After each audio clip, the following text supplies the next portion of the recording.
Good morning, good afternoon, or good evening, wherever you are on the planet, and welcome to the TGI. Thank God it's Friday, the TGI Friday, the 11th of August, 2023, Bull versus Bear webinar. Steve Miley again here for Trade Day. Welcome, everyone. So we're going to go through our usual regular run through in here today. We're going to take a look at the calendar, what we've had, what we've got coming up. We'll take a look at the macro fundamental, the geopolitical, the central banks, the data events that are driving financial markets right here, right now. Taking a look at articles, reports from the major news wires. We will also then have a quick look on the charts to see where the potential trigger points are going to be today. So, put out this report yesterday. This was kind of, well, for me, it was like mid-afternoon. So for you guys in the US, it's going to be around lunchtime. So this was after the stocks had rallied on the better than expected CPI data. We'll look at that in a little bit more detail. So do take a look at this. You can either get it in the, you know what, actually you haven't uploaded it in the trading room yet. It's on social media. It's on tradeday.com on the public site. I haven't put it in the trading room yet. I'll do that as soon as we come off the webinar. So you've got the PDF version in the trading room as well. But take a look at this about CPI data. I might stick it in the forums as well. So the basically, effectively we got better than expected data. Initially a risk on move, and then the S&P and Nasdaq looking like they were turning. And remember, this was written by about lunchtime. The market rallied and then faded back a little bit. Then we had a bigger fade, and the market was kind of quite a negative close considering how positive the data is. And this is really important, I think, this is why, I think you need in the back of your head. I'm a technical analyst. I know when we go through this, when you hear me on the calls, right, it's all macro, right? And I just do a bit of technicals at the end, but I'm a technical analyst. I trade technically. It's what I've done for, most of my career, a big chunk of my career. I was a broker until the late 90s. And then from the late 90s, early 2000s through to 2000 and whatever 12 13 I was a research analyst at Merrill Lynch, Bank of America, and then Credit Suisse. I director at Credit Suisse in the technical analysis. I ran I was the co-head of the technical analysis department, and then I went on to set up my own company, Market Chartist, which sells technical analyst reports back to the institutions. So my clients are hedge funds and banks, institutional brokers. So I'm still doing all of that even now, alongside Trader. So that still happens. And I have other analysts working for me now as well. So I'm a technical analyst at heart. I trade from a technical perspective. That's what I've done for most of my career. But I think you always have to, and obviously I concentrate more and give you guys, you've got your own technical analysis and you do your own things. But so I try not to interfere with that. But so I give you this macro fundamental overview that we do on the webinars. But then what, I think is important is always, even if you are a technical analyst, you trade from a technical positioning, then to have an understanding, have it in your kind of back of your mind, what's going on from the technical, on the fundamental side. And what's really important here is we had a very bullish piece of news, right? Really. I mean, it wasn't super bullish, but it was certainly bullish. And the market has been selling off, right? We know that. So we're going to take a look just at any of the indices in here. We've been down, right? Here's the S&P. Here's the Nasdaq. They've been trading lower. Nasdaq's in the proper lower highs, lower lows. Swing highs and swing lows. It's in a little mini downtrend now. Okay, you've got the underlying bigger bull trend that's run for most of this year and from October last year. But this is looking more negative. It was looking more negative when it broke down last week, and even more negative now that we're continued lower. And then yesterday's price action is really negative. You look at the chart here. So then when we published this, things were looking a little bit more bullish, right? And the market had rallied and started to fade, but it wasn't. But it still was. Look, we're pointing out running into resistance, right? And again in here, look, running into these resistance zones. So these bigger resistance zones. So we've highlighted those in the report. But as I said in here, right, then the market, this was written like lunchtime US time. Now, by the end of the day, it's looking a lot more negative, and we're looking more like this. These are big failure candlestick here on the Nasdaq, and a big failure candlestick on the S&P 500. If these were at a peak, right, this would be a shooting star. This is a shooting star candlestick on the S&P, and here you'd almost like it's more like a gravestone doji. Now, they're turning points where we're in an uptrend, but we're not in an uptrend, right? We're in a downtrend, so they're not necessarily at the moment, but it still shows the inherent weakness, right? When you get bullish news, and it was bullish news yesterday, let's just leap to the calendar, go to yesterday. CPI, it's in red, but it's in red because, it means it's negative for the currency, but it's in red saying it was below expectations in here. And below expectations is positive. We want to see it tracking lower, right? So it was better than we expected on both the core CPI and the headline CPI. On the year-on-year numbers, the month-on-month numbers both came in bang in line with expectation. The year-on-year numbers slightly beat expectations. So all of this in here, all of this points to a bullish move, and we saw a bullish move. We also had some Fed speakers after as well, right? Bostic and Harker. We'll talk a little bit about that in a second. But the market's certainly reacting in a more negative way, right? And bond markets, if we just jump to the bond markets. So bond markets did in here. Go and look at the 10-year note. So the bond markets did reverse lower. Okay, so obviously that's lower in price, higher in yields. Okay, obviously higher yields are a bit of a worry right in here. So if we go and jump to the bond chart, where's that? That's not it. It's that one there. If we go and jump to the bond chart and just pop this out, this big, it's engulfing, or it's not actually engulfing, but it's an outside day pointing to higher yields. This is really concerning. This is really a concern, right? Real concern in here. That if we push back up in here, this correction lower in yields, but now we're pushing back higher in yields. Those higher yields can really damage the outlook in here. So if we get 10-year yield in here, back above that little peak there in yields, 417, actually not 417, 412. 412 and a half, it's looking a little bit worrying on the prices. If we go take a look at the 10-year note, well, it's already cut out below this low here. So yeah, it just looks worrying anyway for the 10-year note. So all of this is a little worrying, yeah. The price action. If you're a bull, it's worrying. Not if you're a bear. If you're a bear and you're bearish, it looks great. So a question from Stefano. Steve, do you refer to the idea of yesterday's article, a week of 1% moving this mid-value could trigger full selling? What do you want me to just to run through that? I think what it was saying, right? Let me see if I can find the article. What it was saying is that the increase in volatility, if you have higher volatility, usually higher volatility, you have low volatility. There's basically an inverse correlation, right, between the VIX. Yeah. Let me see if I can find that article. Have you got it? Is that the actual quote from it? Because if that's the quote, I might be able to just Google it and get it right.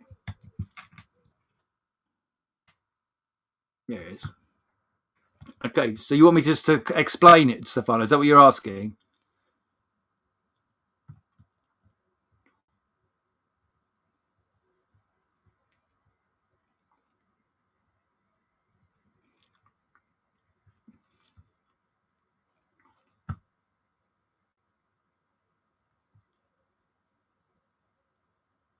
So basically what it's saying is so what it's saying in here is, right, if we get an increase in volatility, right, it could take a move of just 1% in the S&P up or down every day for a week in the rally in US stocks to come under significant pressures, right?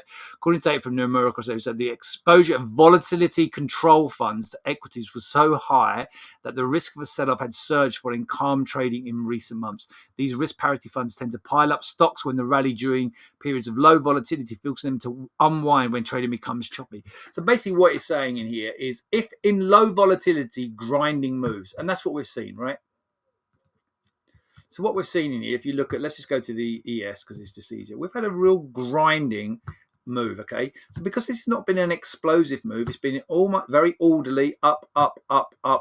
We've had a couple of significant corrections, but basically an orderly move up. So when we had an orderly move up like this, if we go and take a look at the VIX chart in here, the VIX is the volatility index, right? So let's have a look at the So you see VIX has been going lower and lower and lower and lower and lower. So there's also an inverse correlation between the VIX volatility and the direction of the S&P, right? Traditionally. So S&P goes up, and if it goes up slowly and grinds higher, the VIX, the volatility falls. Okay, so you can see that in here, right? This is the, can we trade VIX on Trader 8? Say, I've never looked at actually. Anyone know? No, don't think so. Okay, so you can see in here, right? This up move is coincides with this down move. Okay, and if I go like a 1 year move, look. So here, look from October, the October down. You know, this peak is the same as the low in stocks, right? So let me move this to the end so it's a little bit easier. Okay, so the low in stocks that we had here back in October last year coincides with here. Coincides with the peak in the VIX. Okay, so you get an inverse relationship. And you can see in here what's happened is more recently the VIX has started to pop higher. Okay, VIX is popping higher in here as we've seen the sell-off. So there's an inverse relationship. And what the article is talking about in here, okay, is a lot of these funds, okay, they as the market has gone higher, as it's been grinding higher, they continuously add and add and add. And they're happy to add because we're in a low volatile market. But some of these funds, yeah, are more sensitive to higher volatility. And if volatility goes up, which it has done, boom, here's volatility going up, okay? If it goes up, then they have to exit those positions, okay? They have to exit the long. So these low volatility funds have been buying as the market's been creeping higher, creeping higher, creeping higher, creeping higher.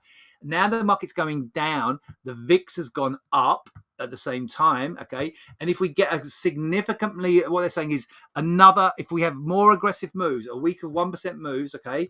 If we saw some more aggressive moves, particularly on the downside, that could trigger then some of these funds being forced to get out of these longs, okay? Look, the asymmetry between the potential for selling from these funds versus buying further is enormous, right? A daily move of plus or minus 1% in the next for 1 week. So if it was up and down 1% for a week, right, could force about 28 points, what is his calculations, billions worth of selling, okay? It's basically saying because they are only kind of holding these funds when the volatility is low, and as soon as volatility goes too high, they will be forced to sell their positions, and in the selling of their positions then obviously puts selling pressure in the market. Does that make sense? If you want me to go through again, I can. All good? I know there's a bit of a delay. Yeah, so an increase, and there's the inverse correlation, right? An inverse correlation. You can see in here, as we've been going down in price, the VIX has been going up. Let me see if I can log into my... So I've got VIX on my... Well, it's going to let me log in here to my trading view. It might let me in. I might have VIX in here somewhere, hopefully. Not sure. Let me see if I've got the VIX anywhere. Maybe not, though. It's not going to be in there. Just bear with me a sec, guys. VIX. I don't see it. Probably easier just type it in and find it new.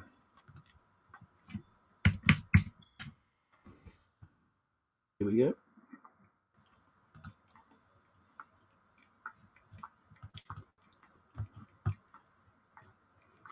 So here's the VIX. Put it on a daily chart. You can see, right? You know, if you think about where we are in stocks, right? There's the October peak. It's equivalent to the October low in stocks. And look, since we've been basically selling off, when did the sell-off start? Peak in S&P here. The peak in S&P was the 27th of July. And if you go and take a look at the low, wrong chart, the low in here, 27th of July. Yeah, so this is this inverse correlation. And what they're saying basically, if this continues to go up, if volatility continues to go up in here, you see you basically got a bottoming pattern. You've got arguably a triple bottom. 1, 2, 3 lows in here. You created a triple bottom in here. If volatility continues to increase, funds will be forced to sell their positions. And as they sell their positions, then obviously they're more likely to go down lower in price. Okay, hope that explains that. All right, back to the program. Can't remember where I was. So basically, we had better than expected CPI numbers. The market should have gone up. it started to go up, it did go up, and now has reversed back lower. And so those candlesticks, going back to the charts in here, very negative candlesticks for yesterday. Yeah, very negative failure. And for me, it just points us lower going into today. So I do think there's more downside potential going into today. Let's just run through 5 things. This hasn't helped as well. Biden saying that the slowdown in China, the economic problems in China are a ticking time bomb. So that's not great either in here. UBS decided to an agreement worth 10 billion with the Swiss government. They're not really impacting us. It could take some $5 trillion capital investments to neutralize the carbon emissions, not really impacting us. Quiet markets overnight. And what have we got today? We've got PPI data. So I don't think, PPI data is not a big piece of data, considering we had the CPI yesterday.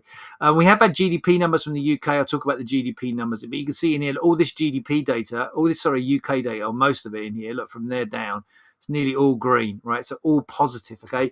And so what that's meant in here, we'll see that actually the pound rally in here today. Why has the pound gone up? Because this is more likely we're going to see interest rate increases. The data is strong. The GDP numbers are strong. The industrial and manufacturing production numbers are strong. So the UK economy is strong. That opens the door to maybe further interest rate rises from the Bank of England in the UK, and then obviously higher rates, positive for the pound, but not necessarily positive for the stock market in here. So looking ahead, in just under 45 minutes, we've got the PPI data. I really don't think it's going to have a big impact. I think you've got more chance of it's the preliminary Michigan consumer sentiment data in here. Maybe watching out for that. That's at 10 o'clock Eastern. It's probably going to be more likely to move the market, I think, than PPI. But I think really the market in here gave you the signal yesterday, and I think there's real risk we go still lower going into today. So stocks drop as China, Fed speak, unnerved traders in here. So the China stuff is in here. Concerns about local government debt in China, hawkish language from a US central banker as well. So who was it yesterday? Do we have Daly in here? Said the Fed still has more work to do. But remember in here, if we go and take a look at the Fed Watch tool in here, go to tradeday.com and go and find our. Actually, let me see if I can find it in here. Let me see if it will just take me. Here it is, the Hawk Dove sheet. I go to the Hawk Dove sheet in here, daily. More down towards the hawkish side, okay? Not a huge hawk, but definitely more at the hawkish end, okay? So no surprises, we're getting a fairly hawkish comment from a hawk, okay, out of daily in here. What else do I have for you in here? So futures subdued after turbulent session. Yeah, it was a turbulent session. Eyes on inflation data. They're talking about the PPI. I don't buy that. I don't believe that at all. I don't think it's a big deal. Soft landing fatigue. So the market now kind of basically pricing in that we're going to get a soft landing in here, but also getting a little bit concerned that might switch to a more harder landing. European stocks, again, concerns about the US inflation data, and there's that UK economy surprise strength puts more Bank of England rate hikes potentially on the table. We've spoken about that. Let's see how the Fed moves in here. Well, look, pretty much in here now, after that data in here, cooling data from the CPI, pretty much getting towards no chance of a rate hike in September. By year end, in here, this is actually rising. So this is for rates to be the same as they are, but potentially in here. So very little chance of another rate hike before the end of the year.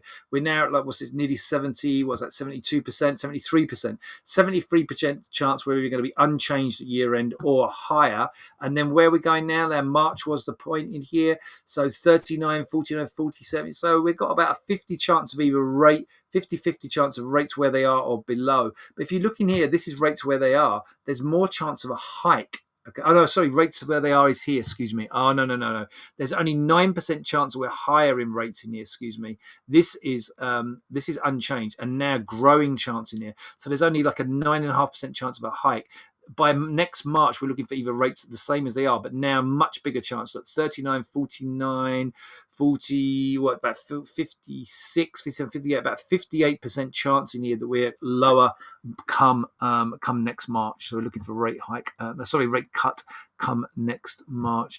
A real quick nod to the charts in here. If we go and look at the S&P, just the lows really in here. So this was a very negative failure candlestick. And if we just zoom in, for me, it's just, look, it spiked up there. It tried to put this bottom in, these lows in here. Look, it got above these levels we said, and then failed miserably. Ultimately, it needs to be all the way back up to yesterday's high. That's a long, long way. You've got this kind of little internal trend line running along here. Sorry. I think if we can get above there, but really ultimately the overnight, these little overnight peaks. So upside on the S&P 44.96.5 and 45.02 to oh 05 really are my zones. Okay, they're the upside zones where it could turn a little bit more positive. Okay, those are the near term, but all the risk is that we break down through the low. So back down through the low there from yesterday, 73 and a half. For the Nasdaq, similar in here. So very negative. This is a daily, very negative failure candlestick. Again, look at the 13-period EMA. Go back and look at that on the date in here. Look, so pierced the 13-day period EMA and now negative. So we looked before about this being at the support. Now look at it as resistance. Failed here. Nudge got close in here this week. Failed, went above it and back failed lower, and the Nasdaq going right up to it yesterday and failing just below it yesterday. So staying negative in here, looking at the near-term levels on the Nasdaq, all the risk below the low for me is, so they're still pointing lower. 15,136 down there opens up maybe another percent to the downside. Minimally top side, I think you need above 245 to 245 to 270, maybe as high as 280. Those are the levels on the top side. 245, 270, 280. Above there, it looks a little bit less negative. All right, guys, I'm going to wrap it up there. I'm going to wish you all a great trading day. Have a great day. Have a great weekend. Try and relax at the weekend. We'll be back with you with another Bull versus Bear webinar on Monday.